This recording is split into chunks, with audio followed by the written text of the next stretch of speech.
Ay,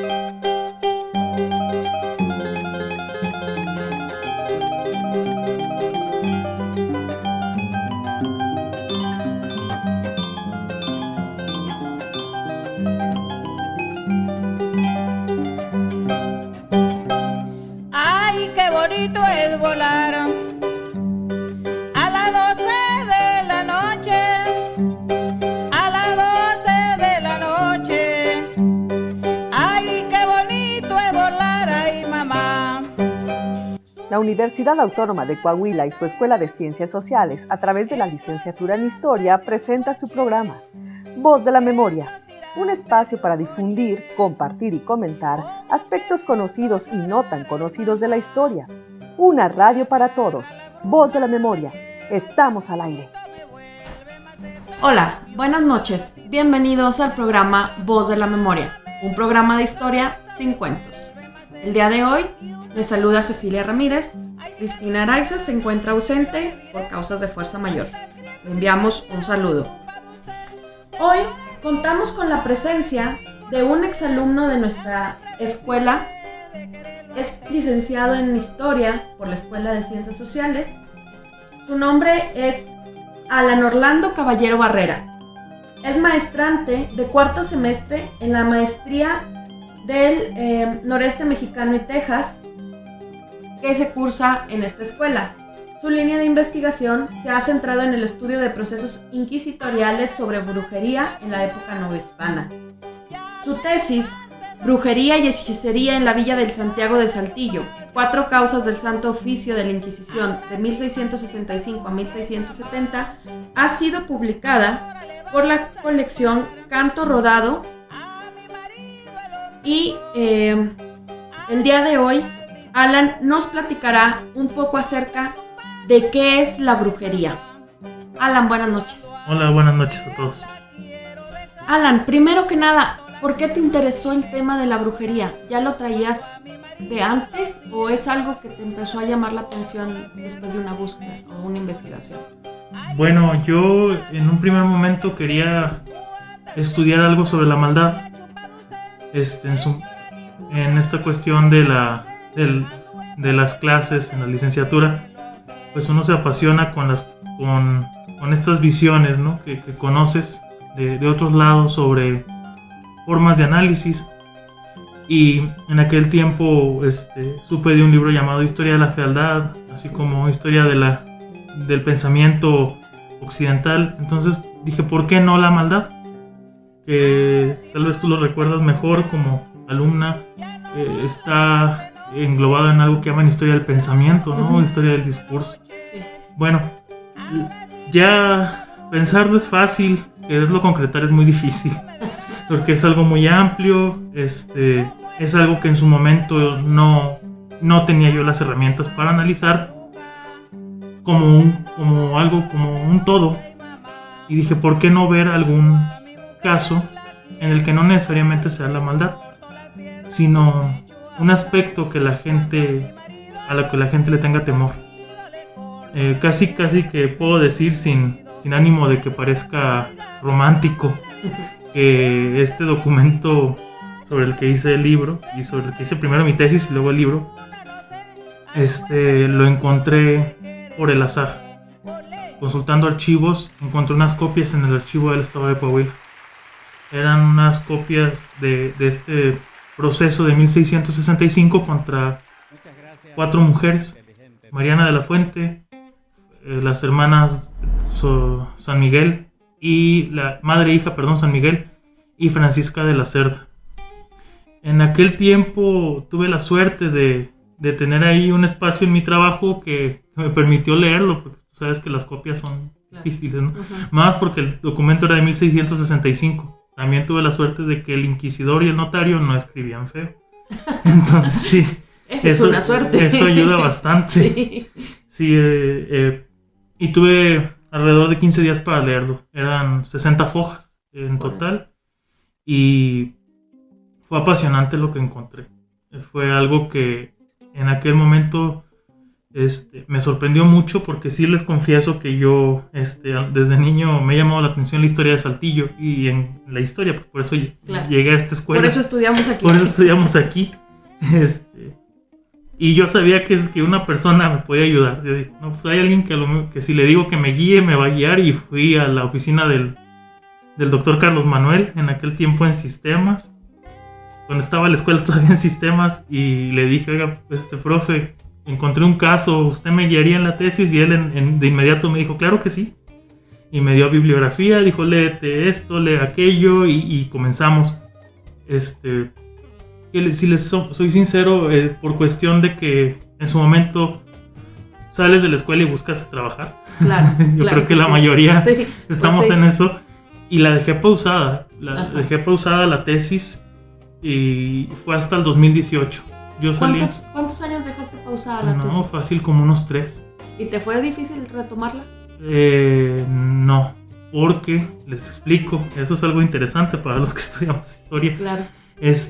Lo que sí nunca dejé de leer, no les miento, nunca dejé de leer sobre brujería. Buscaba libros, encontré un libro que se los recomiendo a todos los que les llame la atención el tema. Ahora no es tan difícil ya de conseguir. Se llama Las brujas y su mundo, de Julio Caro Baroja. Para todos los que estudian historia y para la gente en general que nos escuche, Julio Caro Baroja tiene la virtud y el talento de hacer algo que no es tan pesado. O sea, es algo que parecería difícil de analizar, él nos lo hace fácil. Digerible, y no solo eso, sino que encuentra cosas muy interesantes, otras visiones que uno no ve. Y es que es un tema muy, muy rico y como que llama mucho la atención, ¿no? O sea, es un tema que a mucha gente interesa. Porque a todos hemos escuchado, todos tenemos una parte de eso, ¿no? Una parte de ese pensamiento mágico, llama Julio Caro Baroja. El pensamiento mágico, esto de que cuando se vuelve difícil una situación, recurres a él. A él, claro. No tienes algo que te lo explique y ahí está esa herramienta psicológica para afrontar problemas y para afrontar cualquier cosa. Sí es difícil, sí es difícil retomar, porque les recomiendo a todos que lo hagan cuando están en la escuela, porque ya después se vuelve muy difícil retomar una tesis. En mi caso me lo exigieron en el trabajo, porque estaba dando clases, yo creo que como muchos, la docencia siempre está abierta, claro, a nosotros, y en su momento pues me dijeron, oye, tu título, y pues resulta que mi título no estaba, y yo sabía, y el profesor Carlos Manuel me seguía apoyando, a pesar de todo el tiempo que he dejado, el profesor decía, oye, ¿cómo vas? ¿Y qué has leído? Y no les miento, yo creo que fueron como en 3 meses, 2 meses en lo que ya me senté y dije, desde inicio hasta fin vamos a avanzar. Y salió, y encontré cosas interesantes, sobre todo en este libro que pueden encontrar, creo que hasta en internet, y eso me dio gusto. Trabajé mucho lo que es la brujería, ¿no? El concepto, lo que es la tradición, qué nos han dicho, qué sabemos sobre. Eso es algo que me llamó la atención cuando estaba leyendo un fragmento de tu libro, en donde hablas acerca del concepto de brujería, y me llama la atención que es un concepto aplicado solamente a las mujeres. Uh-huh. En Rusia solamente.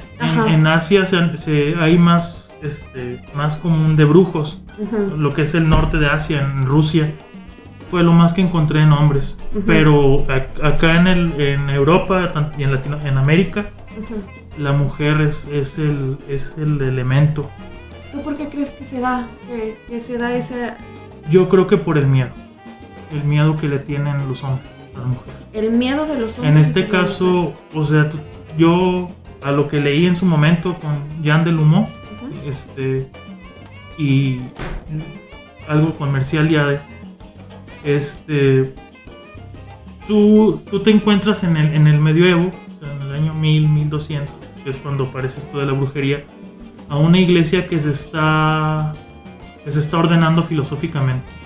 O sea, tienes a Santo Tomás de Aquino formando la iglesia, o sea, la iglesia como institución, como una institución jurídica, y en la que la predominancia está en el hombre, ajá, como Dios un dios que personifican como un todo, pero que ellos hacen hincapié en que es un hombre. Es un hombre. Ajá.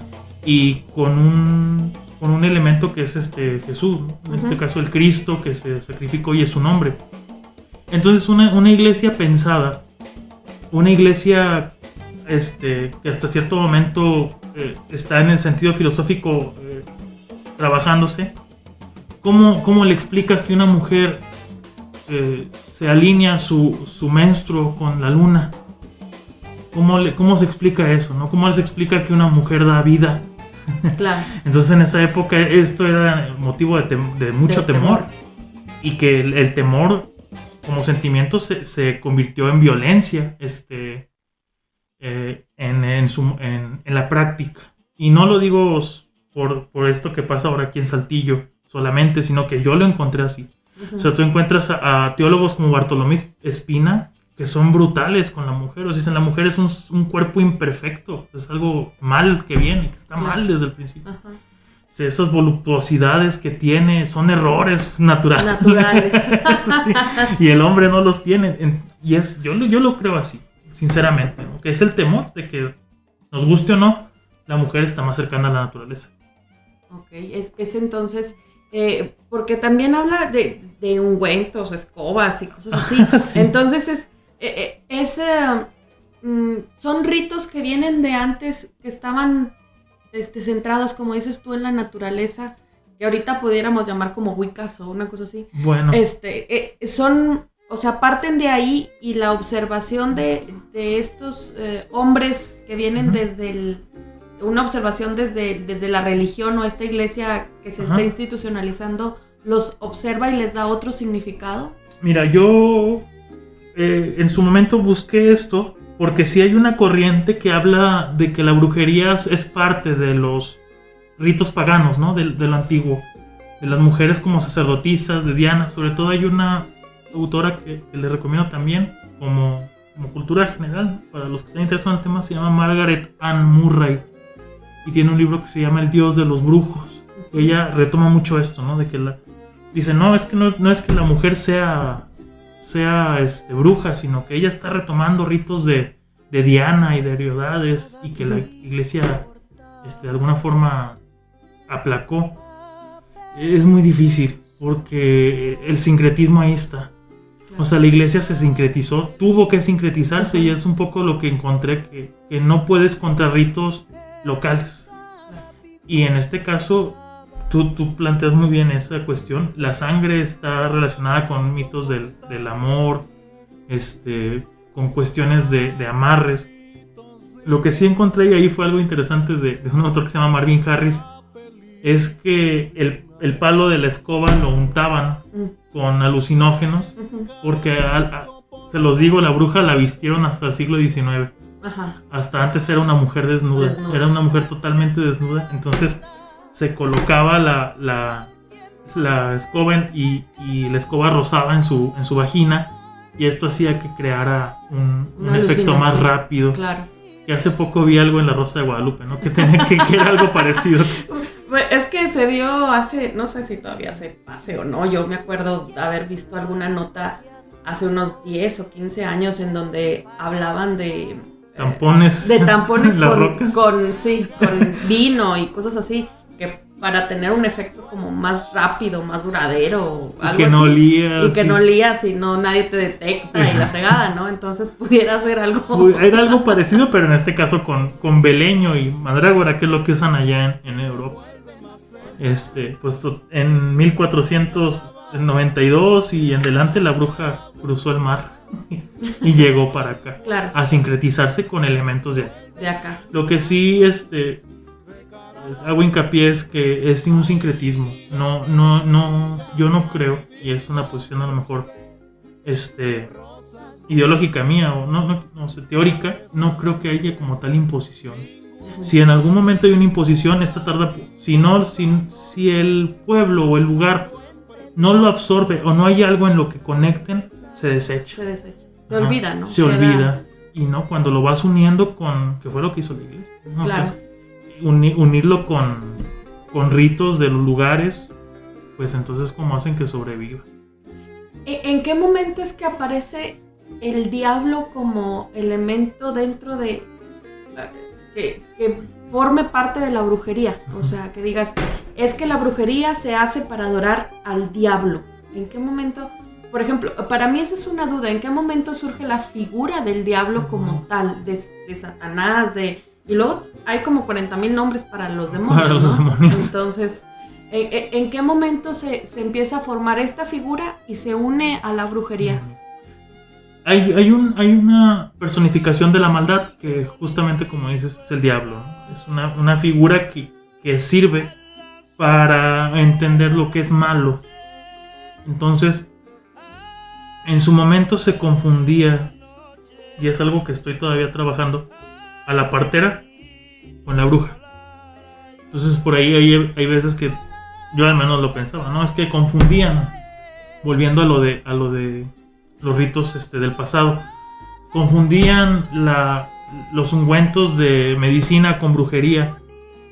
Hasta ahora en todo lo que busqué en el Malleus Maleficarum, que es el más agresivo, pero incluso en uno que es llamado Canon Episcopi, que es un tratado religioso menos agresivo, que incluso invita a los sacerdotes a que a las brujas les hagan entender que es un problema psicológico de ellas. O sea, lo ponemos sí, Ok. como que dicen, oye, no es eso, mira, reza algo. No lo bajan de ahí, ¿no? De que la brujería es un invento. Dicen que la mujer que está relacionada con brujería es porque es mala, es porque hace cosas malas, porque asesina. O sea, esto está de la mano con una violencia de, en este caso, comer niños, que es Sí. como lo principal, ¿no? Que chupan la sangre de los niños y con eso con la grasa hacen los ungüentos. Los ungüentos. Ujú. ¿En qué se basarán a eso? O sea, ¿habría algún tipo de evidencia? O digo, en la historia he visto, por ejemplo, varias mujeres que sí son como que secuestran niños y cosas así. Pero en ese momento, ¿en qué se basan para decir estas mujeres matan a niños? ¿Qué cantidad de niños tendrían que haber matado, no? Para hacer ungüentos con grasa, no sé qué. Pero, ¿por qué a los niños? ¿Por qué incluir a una figura que se supone que es inocente, no? Eso no lo van a encontrar en mi libro, porque este tema es muy amplio, lo sigo trabajando, todavía en la maestría lo estoy trabajando. Te doy un adelanto. Una mujer, para explicar lo que me mencionas, ya aquí en Saltillo, Mariana de la Fuente es una mujer de 50 años vagabunda, es una vagabunda que irónicamente es media hermana de una de las mujeres más ricas de todo Saltillo en aquella época. Dice que es partera y que es muy fea, está toda moratada. A ella se le acusa de haber matado a un niño. En Avatlascala. Para los oyentes, yo creo que muchos son alumnos, pues no, de la escuela no hay que explicárselos, pero a la mayoría de la gente hay que reforzarles porque también en la cultura popular se sabe que de la calle de Allende hacia el poniente era otra población que era india. Encuentro que ella mata a un niño en 1663. Le saca los ojos, supuestamente ella quiere que le críen un bebé, no se lo permiten, le dicen no podemos porque mi esposa ya está dándole leche a nuestro niño, tenía un mes, se llama Pascual, y al niño al otro día, Cecilia, la familia se va a dormir y en la mañana lo encuentran sin ojos, dicen que uno se lo tragó como si una rata se hubiera metido en el ojo. Y todo chupado, dice ahí, o sea, blanco, como si le hubieran chupado la sangre.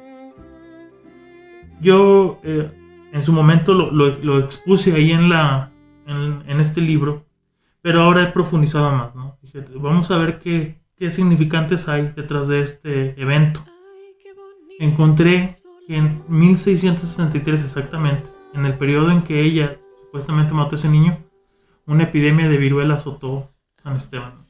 Entonces, eso me hizo sentir muy feliz, no por la viruela, sino porque el hallazgo, dije, órale, ya hay algo que sí se murieron muchos niños. A ese niño no lo encontré. No lo encontré entre los muertos. Buscando cuestiones de por qué el niño. Un niño para una sociedad significa la continuación de tu cultura, la continuación de tu sangre. Y el hecho de que mueran niños es algo que genera mucho temor en las sociedades. Y yo creo que fue por ahí. a la bruja se le liga con la muerte de los niños porque es tan malo que incluso puede atentar en contra de la perduran, vamos, de que perdure tu sociedad o tu cultura. Uh-huh. Volvemos a lo... Me da así como que en la cabeza de que volvemos a lo mismo, a infundir miedo. O sea, son signos que siempre te hacen volver al miedo, a decir, ten miedo de estar fuera de lo establecido. De lo establecido. Julio Caro Baroja, ahí es como me dicen casi que le tienes ahí una vela en tu casa. Dice, donde hay temor y calamidades, hay brujería. Y yo por esa máxima me puse a buscar. Dije, vamos a ver, Julio Caro Baroja no lo dijo nada más porque sí. Ajá. Y buscando, y el profe Carlos Manuel igual, diciéndome, oye, chécale, vas a encontrar algo. Y sí, pues salió esa epidemia de viruela. Y para acabarla, Cecilia, el profe Carlos Manuel me dijo en ese momento que había un estudio de un árbol. Uh-huh. Un árbol que vivía en Arteaga, que nació en 1655, al parecer. Cayó en el 99. Hay un estudio que hace la gente estos biólogos me imagino. Ajá. Lo cortan y a partir de los anillos van midiendo. Uh-huh, y van viendo qué tanta nivel de agua hay en un determinado año. Para acabarla, en ese mismo año está registrada posiblemente la peor sequía que ha habido en Saltillo. En el año en que muere el niño. O sea, en este lapso de tiempo, entre 1660 y 65, que se da el caso de brujería, hubo una mega sequía aquí en Saltillo. Uh-huh. Hay una guerra con los indios porque los españoles van y se meten a Monclova. Okay. Y tercera, hay una epidemia de viruela. Es el caldo de cultivo para que la gente se ponga... Empiece a creer en uh-huh. que hay una bruja hay o hay más. Algo, uh-huh. algo no explicable. Uh-huh. No lo puedo ligar ahorita como tal, Cecilia, pero a mí me tocó estar en algún momento con un familiar allá con mi hermano, en la clínica 25 de Monterrey, uh-huh. Que es de especialidades. Es terapia intensiva, es cosas muy graves. Uh-huh. Y me llamaba la atención que en la noche salías a la explanada y había un montonal de gente rezando, abrazada, agarrada de las manos. Es algo natural en la humanidad. El buscar una solución más allá de lo que uh-huh. no puedes. Y en este caso, desgraciadamente, hay veces que se usan chivos expiatorios, ¿no? Claro. Y al menos aquí en Saltillo todavía lo estoy trabajando, pero en Europa muchas mujeres murieron. Sí, muchas mujeres murieron por eso. Y no fue la Inquisición, que eso lo quiero... fueron los protestantes, ¿no? Fue la gente. La gente, sí. Ajá. Sí, no, la Inquisición muchas de las veces, y aquí en el de Saltillo lo creo que sí lo demuestro, llega a tranquilizar. Que tenemos a la Inquisición como por algo que son los que llegan y nos a matar, y no, al contrario. El único que la defiende a Mariana de la Fuente es el comisario de la Inquisición de Saltillo. Él es el único que dice, no es cierto, no es tan mala como dice. Uh-huh. Y los que la acusan es la gente. En este caso en Europa, por ejemplo, fueron soldados y personas. Por ahí hay un autor que se llama Salman, Jean-Michel Salman. Uh-huh. Él ha escrito sobre eso. Entonces, o sea, la misma gente es la que crea estos mitos o se guían a través de alguien. O sea, bueno, porque así como lo marcas tú, o sea, la creencia que se tiene es la iglesia va formando este mito de la bruja, de la imagen de qué es, de la maldad, del diablo, uh-huh. todo esto. Pero, con un canal de comunicación, uh-huh. El chisme. Ah, ok. El chisme. ¿Y a quién no le gustan los chismes? Nos vamos por las fuentes informales. Sí, esto yo creo que a la gente que le interese el tema les va a gustar mucho porque siempre el canal de comunicación para todos estos problemas es el rumor y la habladuría. Claro. También está trabajado, pero no me acuerdo de los autores. Sí se los diría, pero no me acuerdo y se los mando cuando salgan. Sí que me acuerde de ellos. Claro. Hay autores que Julio Caro Baroja es antropólogo. Y gracias a las perspectivas que ellos dan, porque trabajan con una sociedad viva, uh-huh. encuentras este tipo de canales. Y sí, en el libro, en el caso de Saltillo, es muy claro que todo es a partir de rumores. Todo es a partir de rumores que se empiezan a correr tanto en la clase alta de Saltillo como en la clase baja.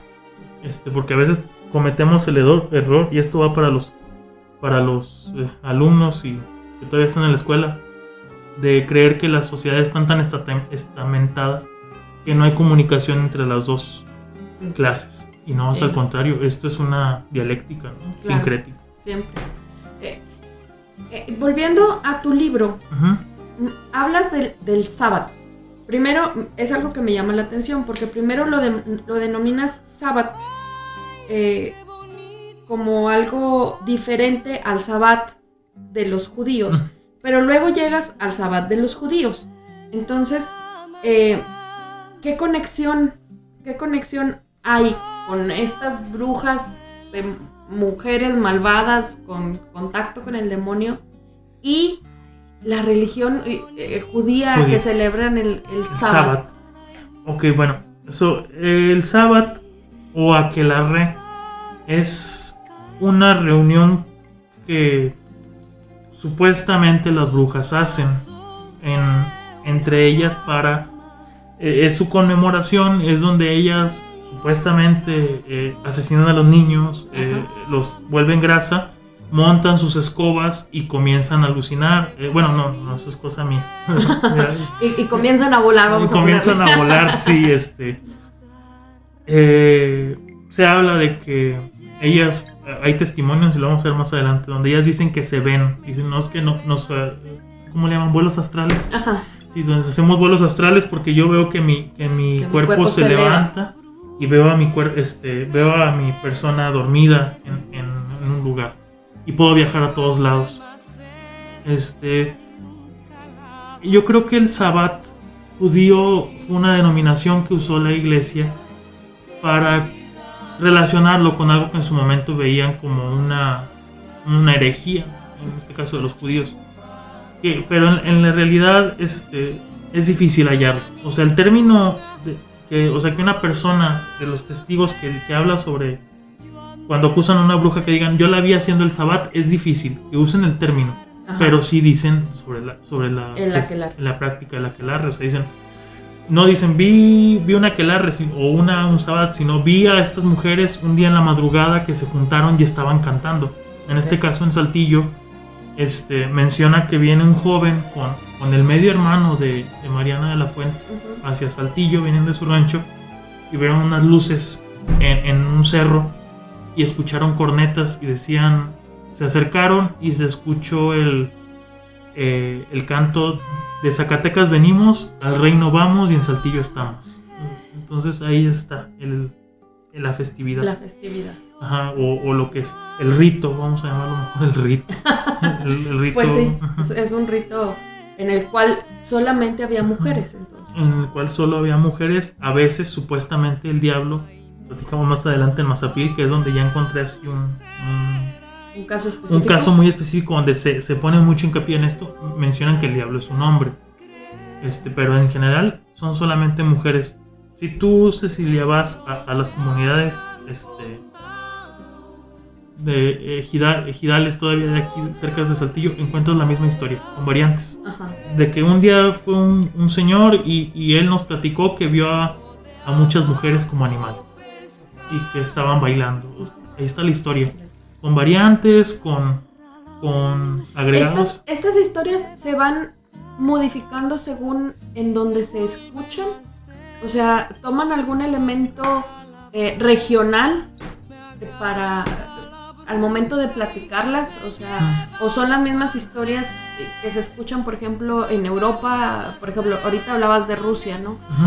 Son las mismas historias que se escuchan en Rusia, las que se escuchan en Italia, o las que se llegan a escuchar después en América. Hay un elemento base que sí es igual. En este caso, por ejemplo, los cantos, el fuego, y hay elementos, como dices tú, ya en una superficie locales que modifican la historia para darle valores locales. Por ejemplo, aquí en Saltillo el ojo de agua, ¿no? Dicen, estaban cerca de un ojo de agua, donde hay agua, donde hay fluido, y sí, más que nada yo creo que sí contestaría esto. Sí tienen que sincretizarse, hay un sincretismo.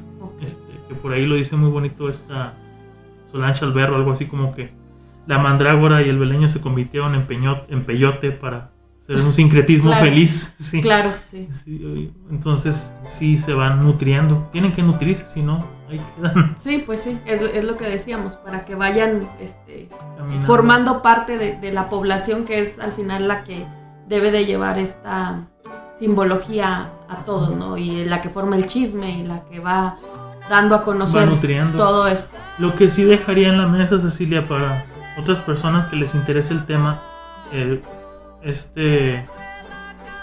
no recuerdo el autor, pero él menciona que los espacios abiertos son lo no establecido. Entonces, que estar en un lugar en el que no hay una cuadratura de una calle, en el que no hay civilización, como lo es un espacio abierto, como es donde señalan que son estos ritos, son símbolo de rebeldía. Entonces, que estar allá afuera significa que estás en contra de lo establecido. Simbólicamente podría Sí. significar eso, ¿no? Estás fuera de, Que como no, lo decías no tú estás antes. perteneciendo a este grupo que debes de... Ajá, una sociedad establecida. Bueno, aquí hacemos una pausa y regresamos enseguida con el licenciado Alan Caballero a seguir hablando acerca de las brujas.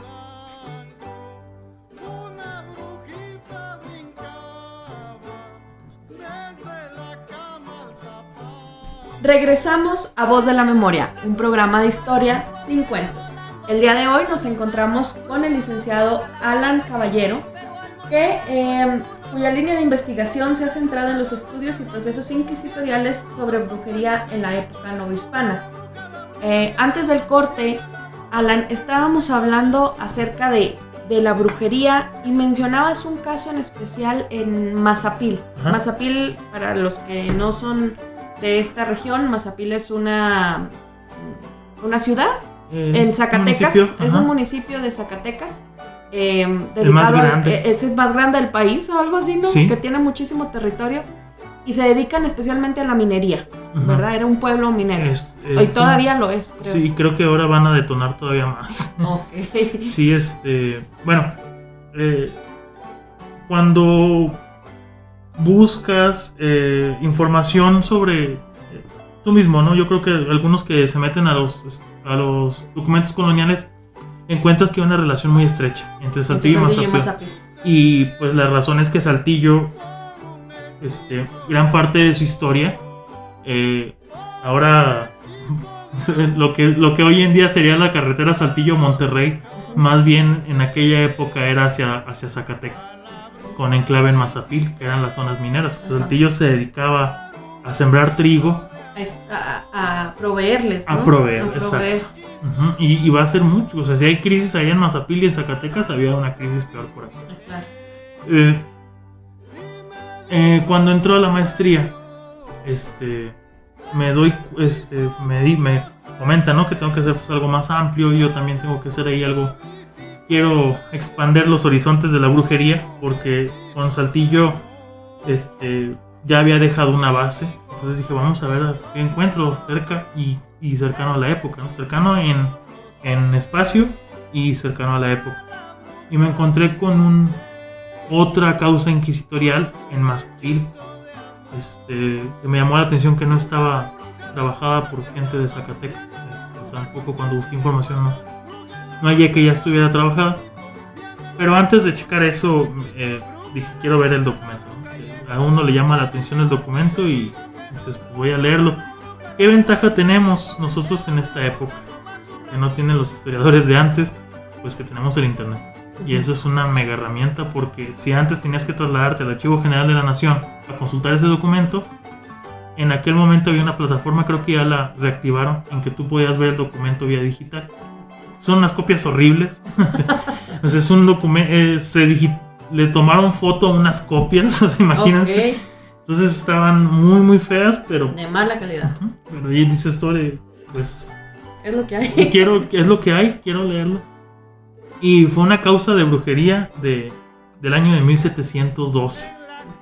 Y ahora estaba, de hecho el documento, si mal no me equivoco, se llama Relación de Brujas y Brujos. Ahora que lo mencionaste, lo de brujos, okay, en Mazapil. Y o sea, ¿cómo? Pues si acababa de decir en un libro que no había brujos, y ahora que ya me salió un brujo, pues ya mi libro ya no, ya lo obsoleté. Pero no, ya les explico.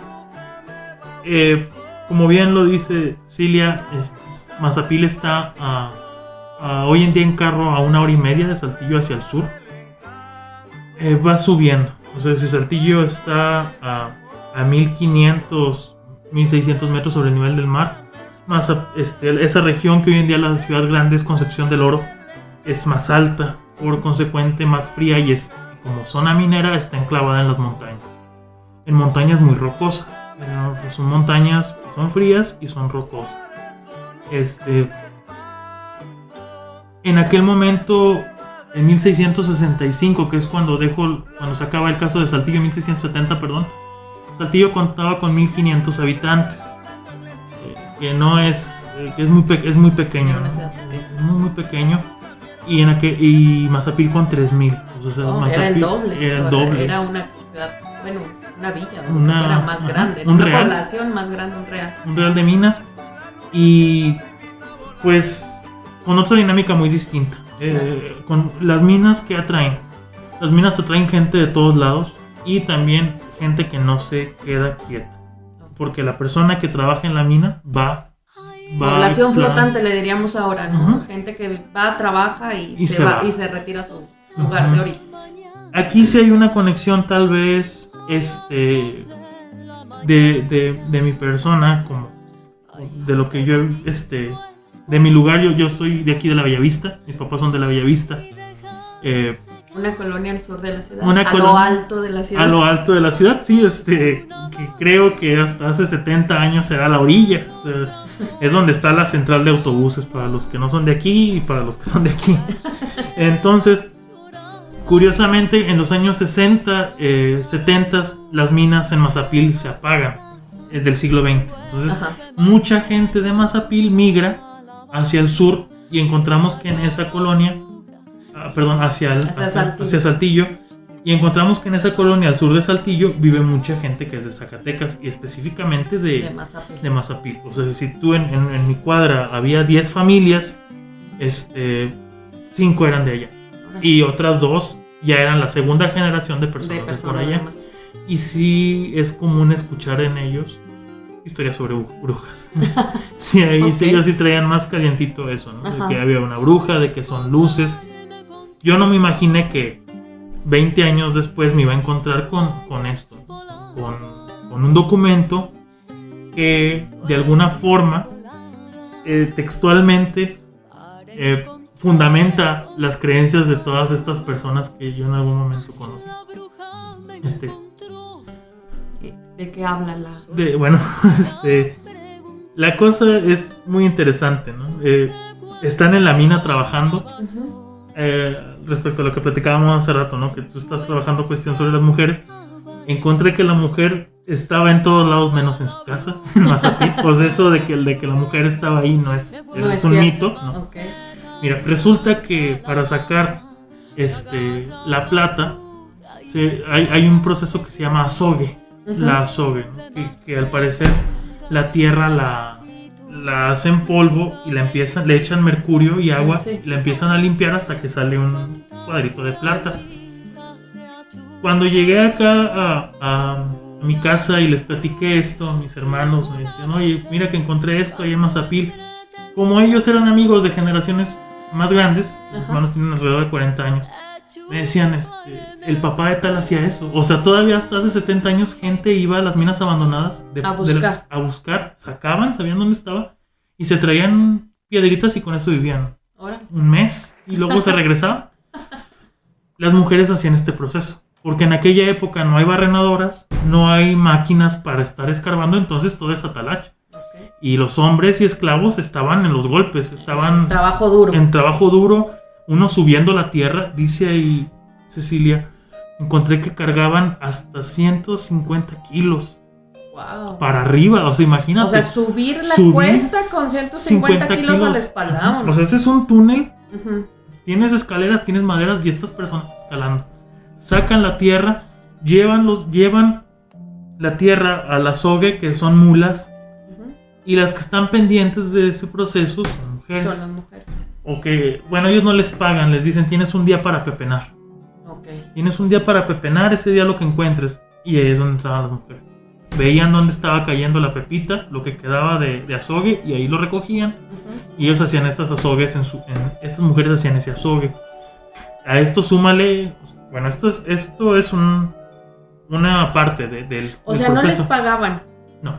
Lo que encontraras ese día era tú A pagar. los mineros. Ajá. A los mineros. Pero las mujeres, o sea, son las que estaban en este proceso de... Sí, el hombre está dentro. Ajá. Entonces no ve. Y la mujer es la que decía, bueno, esto fue lo que encontró fulanito de tal. Vamos, el hombre están sacando la tierra, las mujeres están arriba, y ahí es donde están las azogues. Las azogues. Entonces ellas se dan cuenta en qué azogue está saliendo más plata. Ok. Entonces de este azogue están sacando, cada que están moliendo, están sacando tantos kilos de plata. Hay que ir sobre ese azogue.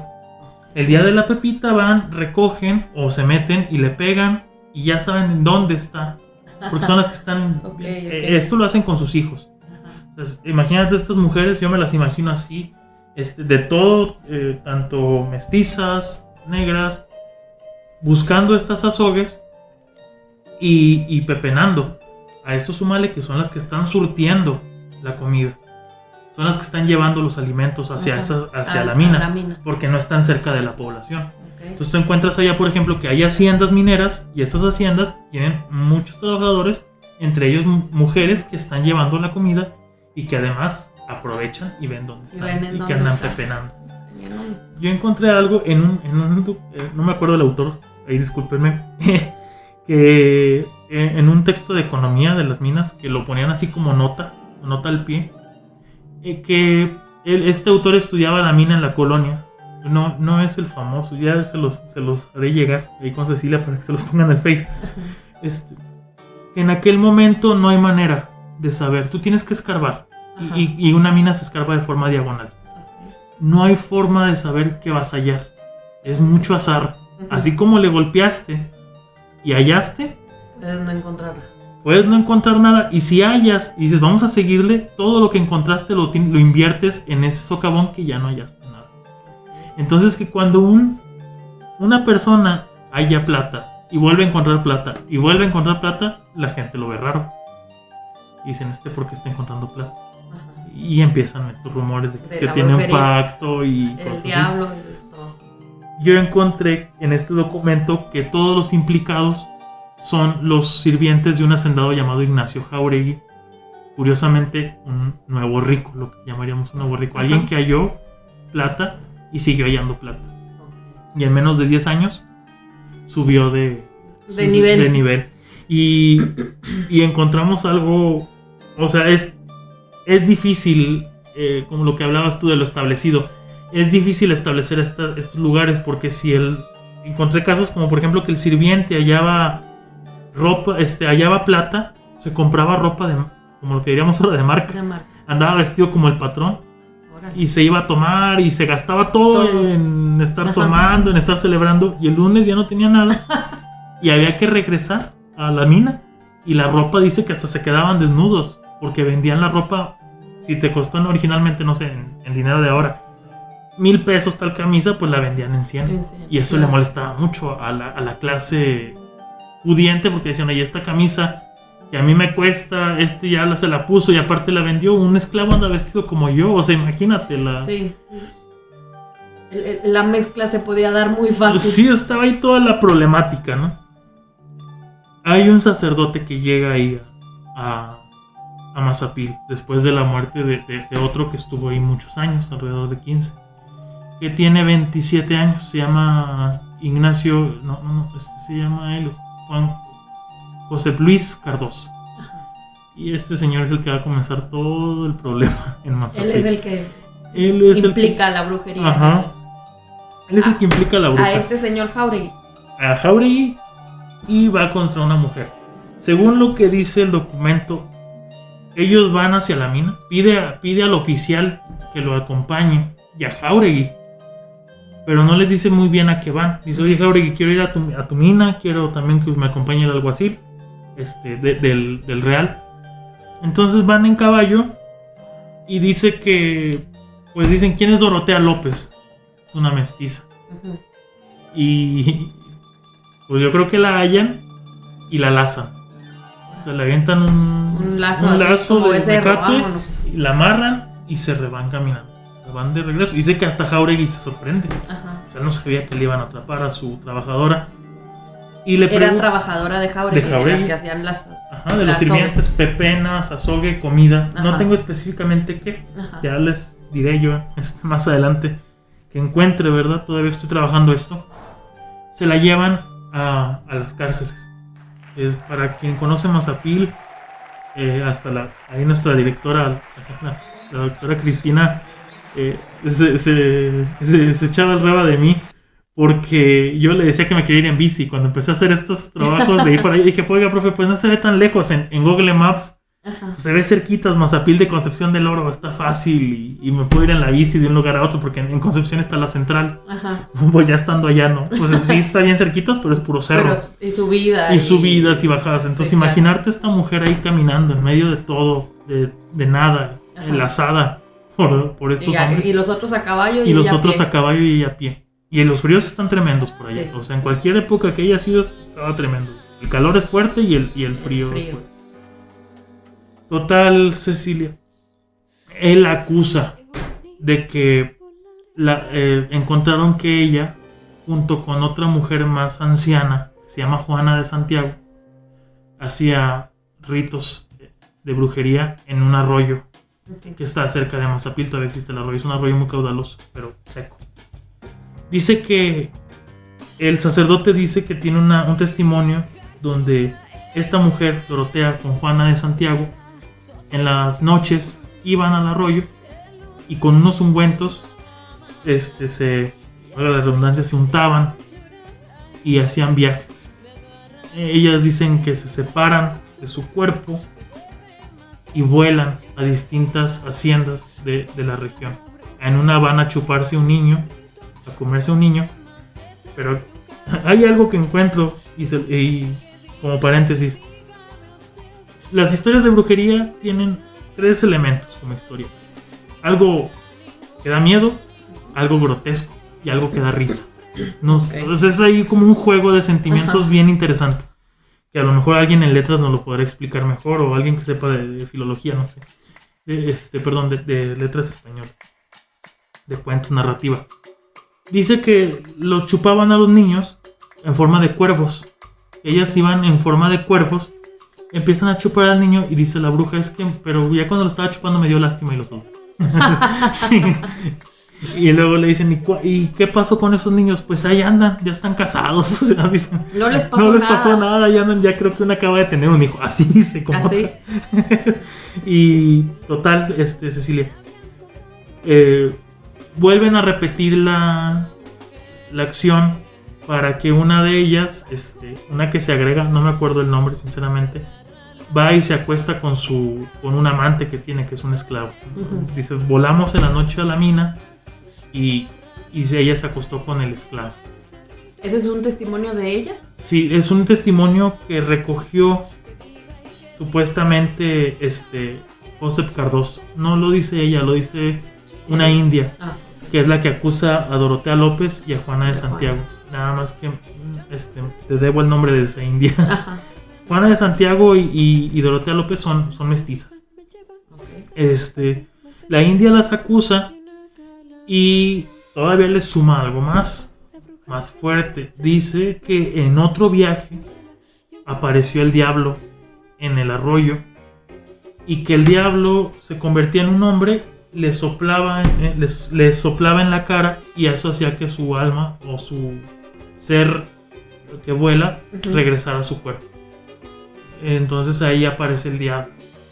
Órale, pues qué miedo. Cuando estás leyendo a la 1 de la mañana y solillo, si te da miedo, si da algo de miedo, estás ahí. Y luego las pesadillas, pero bueno, ya eso es otra cosa. Ya con el de Saltillo quedé. Quedaste bien ciscadito. Sí, ya sé cómo trabajar de eso, ya sé que es común. Me dan pesadillas, cosas así. Bueno, total. No solamente eso. Dice que el diablo aparece como hombre. Un hombre, dice ahí que prieto. Un hombre que está totalmente prieto, negro. Y también como un chivo, como un macho cabrío. Es como una imagen también muy común. Muy común. Y dices, vale, pues ya son las imágenes clásicas, ¿no? Que dan miedo. Pero, repito, con esto de las historias, de los elementos que tienen. Dice, una vez nos habló ese diablo, ese chivo, y fuimos y nos dijo, oigan, que si me pueden dar de cenar. Y dije, no te vamos a dar de cenar, y se fueron. Entonces son esos elementitos, ¿no? Sí. Que están ahí. A Joseph Cardoso le entró bueno, hay una cuestión ahí que todavía estoy por comprobar, pero en este lapso de que quién es bruja metió a la cárcel y tuvo que ajustar una troje, que es donde se guardaba alimento, porque capturó a 50 mujeres. Órale, en este mismo caso, En este viendo mismo caso. de Jáuregui y Dorotea y... Ajá. Empezó a ir más, y todas sirvientes de Jáuregui. Ah, Muchas de ellas sirvientes de Jáuregui. Ujú. Fue y capturó así, sumario. Incluso, no es que me declare defensor de la Inquisición, pero hay que tomarlo en cuenta. El alcalde le dice a Cardoso, porque él no es de la Inquisición, él es un él es sacerdote. un sacerdote del pueblo. Le dice, ¿sabes? La Inquisición sabe lo que estás haciendo. O sea, en un momento el alcalde dice a la Inquisición, yo le pregunté si la Inquisición sabía. Ajá.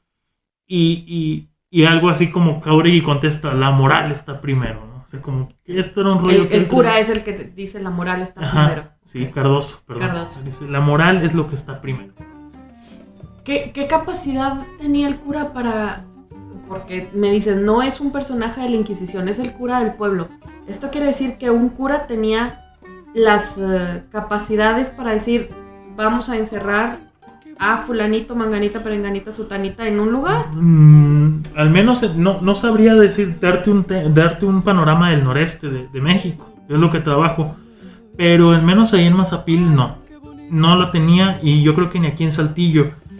El hecho es de que con estas capturas que hace la gente lo quiere linchar al sacerdote. O sea, aquí le damos la vuelta, por ejemplo, al hecho de lo que pasaba de lo que pasó en tu caso de Saltillo, en donde la gente es la que corre el rumor Y acusa a y una mujer. acusa. Allá la gente se revela en contra de... Ahora me faltó decirte, acá en Saltillo eran 4 mujeres. La Ajá. gente se va contra una, pero a las otras se las defiende. Ok. E incluso la que desata, acá fue una india la que desató los rumores. La que desata los rumores en Saltillo es una mujer llamada Jerónima de Sotomayor. Ajá.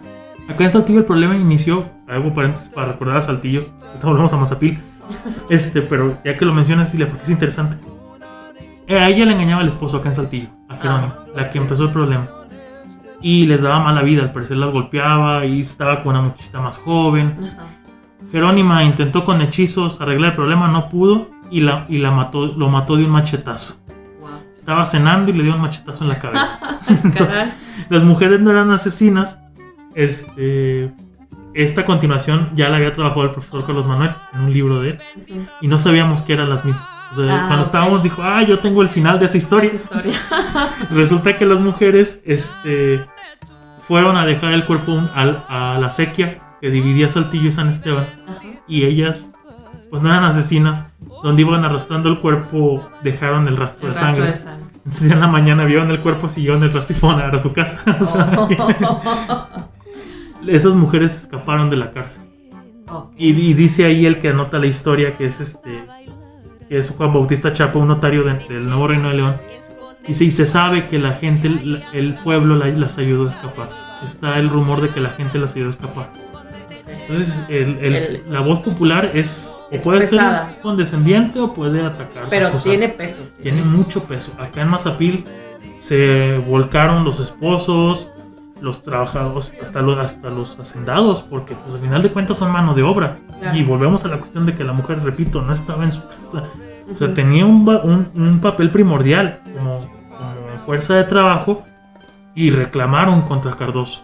Ok. Y dice ahí que el alguacil tuvo que poner soldados en la casa del sacerdote porque estaban a punto de lincharlo. ¿Y liberaron a las mujeres? Ahora, como ya se hizo todo el problema, llega la Inquisición Ok. a tranquilizar el problema. Y liberan.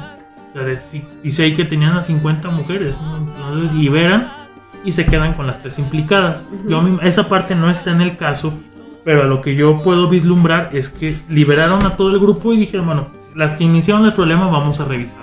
Ajá. Para esto, Dorotea, una de las mujeres implicadas, ya se había escapado como un esclavo de la Ok. cárcel. Se Ajá. habían fugado de Mazapil. Sí, a la gente que les gusta la cuestión económica y política, que dicen es que todo eso tiene una explicación claro. de la economía. Sí hay un problema económico detrás, y es que estos hacendados como mineros morían y dejaban mucho dinero, y una parte le corresponde a la iglesia. Yo encontré que hay una figura de gremio que le llaman las cofradías. Sí. Al parecer servía como mediador entre la iglesia y el muerto. Okay. Y estos jineteaban el dinero antes de entregarlo a la iglesia. Yo creo que eso fue el problema de Cardoso. Eso fue lo que le dolió. Eso fue lo que le dolió y dijo, bueno, no les puedo atacar por la cuestión de fe, les voy a golpear su mano de obra. Eso no significa que no haya brujería y que no haya una creencia de brujería en la población. Se distingue. Porque al momento de empezar que comenzaban allá en Mazapil a interrogar gente, llegó el diablo. No el diablo del chivo, pero el perro negro, sí. Okay. Que es el que aparece acá en Saltillo también. Salió el perro negro. La cuestión de que embrujaban gente. Ahí está. Ese mundo ahí está. Sí tenían este imaginario de la bruja, el diablo y todo. Todo lo que hemos visto que implica todos los casos de brujería en todos lados. Y la maldad. Para darle todavía más, un sentido más misterioso, no hay una etimología de bruja. De bruja. La palabra no tiene una etimología. La busqué. Encontré raíces latinas, por ahí en el libro le dedico un capítulo a eso, creo, unas páginas. Sí hay una raíz latina que se llama Maléfica, la película, ¿no? Maléfica es bruja y Maleficarum. Pero es latín. Tiene raíz del malo, ¿no? Del latín, ajá. Y bruja como tal, ¿no? No. Decías aquí que venía como del romano. El rumano es Strigoi, que es una voz que no se mezcló como tal con el latín. Y ni siquiera de ahí.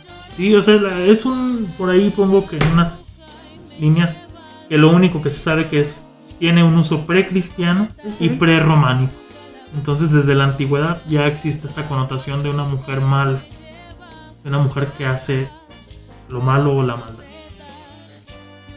¿Y a qué has llegado?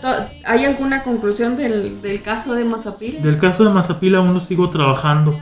Este va a ser tu tema de tesis. Es parte de mi tema de tesis. Regreso a Saltillo también en la maestría.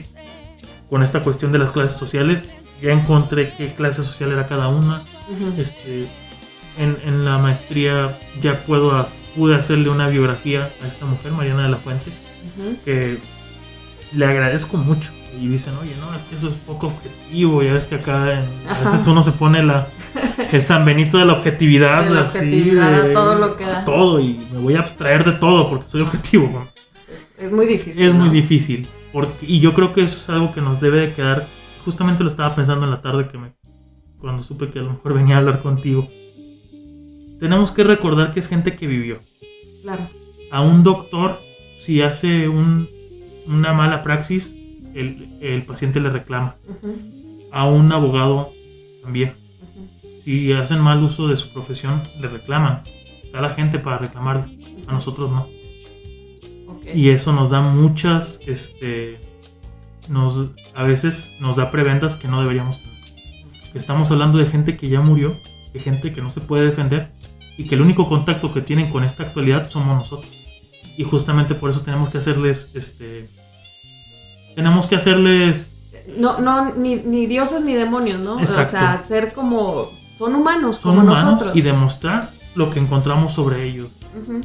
O sea, encontramos que son gente que tiene sentimientos. Eso es algo que se nos olvida a los historiadores. Claro. Que no son un número, que no son una estadística. Y que todo esto refleja, ¿no? De lo que alguien me preguntaba, oye, pero entonces tal vez la brujería es algo que se inventó la iglesia. No es algo inventado. Hay antecedentes. Hay antecedentes y hay conceptos establecidos en una generación específica que los vuelven prácticas. Ya al momento de tú estar, por ejemplo acá las de Saltillo que hacían menstruo, chocolate con menstruo, ya estás llevando tu creencia a una práctica. Y eso ya tiene un valor simbólico, un valor práctico y un valor de que te da legitimidad como una figura social. Ajá. Entonces sí no hay que olvidar eso, no es que lo estén inventando, no es... Digamos que la iglesia sirvió como este vehículo para llevar como un concepto de un lado a otro, ¿no? La iglesia nos sirve. Que se unifique lo que es un brujo, o sea, que no se llame diferente la brujería aquí y en Europa o en cualquier lado del occidente, sino que en todos lados sea brujería. Eso que dices yo no lo había pensado y es muy interesante. Está muy padre. Sí. La iglesia, la Inquisición, va a servir para demostrar, o más bien para visualizar ese tipo de fenómeno. Para ellos lo escriben, porque son... O sea, bueno, yo creo que un abogado los entendería muy bien esos juicios inquisitoriales porque son un proceso. Claro, es un proceso es legal. Un proceso legal. Para ya ir cerrando, la Inquisición era la que le metía, sí hay casos donde la Inquisición le agrega cosas. Que tal vez, ahí les adelanto un poco, en esta cuestión del sabbat que se menciona en Mazapil, yo creo que tiene un poco de ideas de Cardoso. Que él agrega esto del chivo, que son cuestiones muy académicas en la brujería en aquella época. Pero yo encontré también un caso ahora con estas materias de la maestría, una clase que nos dio la doctora Graciela, que es mi asesora. Me siguen asesorando el doctor Carlos Manuel como director de tesis y mi codirectora es la doctora Graciela Flores. Un caso de una familia que linchan en Texas. Una familia mexicana. Ajá. En 1890, acusados de brujería. Los hayan ahorcados en un árbol y las Relaciones Exteriores de México de aquel momento hacen un reclamo al gobierno de Estados Unidos. Wow. Entonces ya no hay inquisición. No. Ya no, como dices tú, ya no hay algo que te englobe, que te diga, esto pasó aquí, es un fenómeno de brujería. Ajá. Pero ahí está. Ahí sigue presente. Ahí sigue presente. Y si tú preguntas ahorita, van a decir que en la biznaga... Sí. Es que es el mismo, lo que me llama la atención es que sigue siendo el mismo concepto, o sea, cómo seguimos viendo la brujería muy igual de lo que se veía hace no sé cuántos siglos, años, sí, ¿no? O sea, que es un concepto que no hemos cambiado. Bueno, creo que ahorita, por ejemplo, desde la visión feminista ha cambiado el cómo se ve a la bruja, porque creo que le estamos dando una mirada diferente, pero en general el concepto de bruja sigue siendo el mismo. Es una mujer que hace mal. Hace el mal, punto. Y parecería muy sencillo, pues que eso es. Sí, o sea, dices, le agrego, bueno, ya como les digo ahí, que hay un pacto con el demonio, que hay infanticidio, ajá, que hay ritos, sí, son agregados, pero como lo dices tú, muy interesante ahora. En la actualidad no necesariamente tienen que estar estos elementos, pero ahí está la maldad, reflejada con valores actuales. Entonces sí, es algo que se debe reflexionar y que invito a todos a reflexionar. Bueno, pues te agradecemos mucho el tiempo que nos has dedicado el día de hoy. Es un tema que creo que da para mucho, muy actual, como decía yo al inicio de este programa, es algo que a la gente le sigue llamando la atención en general. Y me parece que es muy acertado de tu parte retomarlo desde este punto de vista histórico y dándole estas cualidades que las ciencias sociales le tenemos que dar a estos ritos o mitos que existen, ¿no? A estas personas, a las mujeres. Personas. Esto que dices de darles humanidad, de dejarlos de santificar o de demonizar, se me hace muy, muy rescatable. Ok, pues sí. Sí, mira, al final de cuentas, a nosotros, bueno, yo al menos con tesis hice antes unos artículos de estos que mandas de ponencia y tuve la oportunidad de ir a México, tuve la oportunidad de ir a Cuba en 2014. Ajá. A la Ciudad de México, a la ENA. Tengo que agradecerse a las brujas. A las brujas. Sí. Muy sí. Bien. Entonces, sí, repito, este libro es gratuito, está en internet, es con un clic. Uh-huh. Yo invito a quienes les gusta el tema y también invito a las personas que somos de aquí de Saltillo y a cualquier lugar, ¿no? A dar una mirada a qué pasaba en esa época. Al final de cuentas, nosotros ocupamos el mismo espacio, claro, que ellos ocuparon y pues seguir. Y estamos aquí porque ellos estuvieron. Y estamos aquí porque ellos estuvieron. Al final de Exacto, cuentas. a final de cuentas. Muy bien, bueno, agradecemos a todos los que nos han acompañado en esta charla. Les recordamos que estamos en redes sociales, Facebook, Twitter, Spotify y YouTube, todos como Voz de la Memoria. Los invitamos a seguirnos. Dejamos en Facebook el link para la descarga del libro de Alan y agradecemos a todos. Muchas gracias, buenas noches. Muchas gracias. La Escuela de Ciencias Sociales presentó Voz de la Memoria.